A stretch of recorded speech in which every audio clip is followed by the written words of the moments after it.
Samajwadi party के राष्ट्रीय अध्यक्ष अखिलेश यादव जी मेरे साथ मौजूद, आइए उनसे बात कर लेते हैं।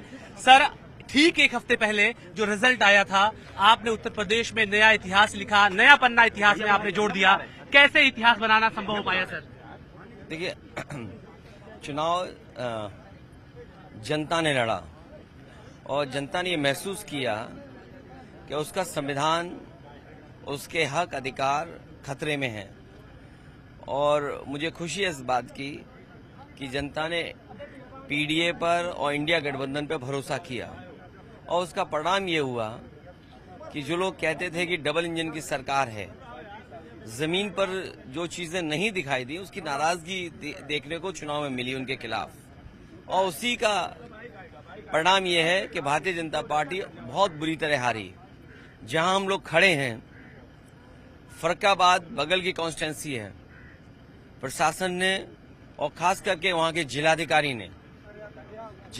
पर क्या दबाव रहा होगा, जिलाधिकारी ने क्या समझा होगा, क्या बेईमानी रही होगी, जिसके कारण समाजवादी पार्टी के प्रत्याशी को उसने जानबूझ करके हराया।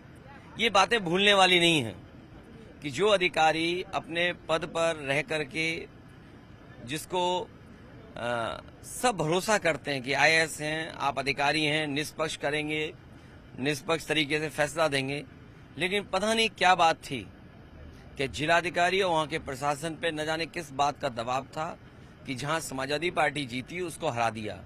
न केवल फरक्काबाद में, अलीगढ़ में भी यही घटना हुई है, जहां पर लाठीचार्ज हुआ, न जाने क्या क्या करा प्रशासन ने, उसके बाद परिणाम बदल दिया। फूलपुर कॉन्स्टिट्यूंसी बहुत कम वोटों से हारे, बांसगांव के लोग धरना प्रदर्शन करते रहे, मांग करते रहे, कोई सुनवाई नहीं हुई। मुझे उम्मीद है कि जनता ये सब देख रही है, आने वाले समय में इन सबको लाखों लाखों वोट से जनता जिताएगी। ये बेईमानी भी करना चाहेंगे तो बेईमानी नहीं हो पाएगी। आपके पास संसाधन कम थे, टर्निंग पॉइंट कौन सा मानते हैं आप? इलेक्शन में टर्निंग पॉइंट कौन सा पॉइंट था जहां से इलेक्शन बिल्कुल उलट गया और आपके पक्ष में आ गया? देखिए, जनता ने मन बना लिया था कि भारतीय जनता पार्टी को सबक सिखाएंगे, चाहे वो डबल इंजन की सरकार रही हो, ट्रिपल इंजन की सरकार रही हो, दिल्ली वाले रहे हों, लखनऊ वाले रहे हों।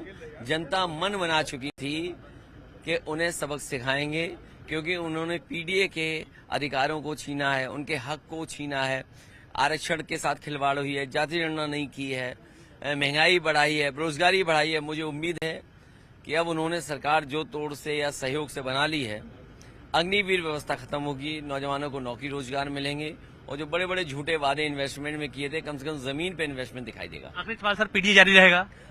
न केवल पीडीए, और पीडीए का विस्तार कैसे हो, पीडीए में जो सब लोगों को शामिल, उनके हक अधिकारी की जानकारी और दी जाएगी। बेहद शुक्रिया। ये थे मेरे साथ अखिलेश यादव जी, जो कि समाजवादी पार्टी के राष्ट्रीय अध्यक्ष थे। साथ ही उन्होंने कहा कि जनता से जिस तरह से भारतीय जनता पार्टी ने झूठ बोला और झूठे वादे किए, उसका नतीजा ये रहा कि उत्तर प्रदेश समेत देश में कई जगह पर भारतीय जनता पार्टी को मुंह की खानी पड़ी। कैमरा पर्सन गोपी गिरी के साथ अलाउद्दीन, न्यूज़ 18 लखनऊ।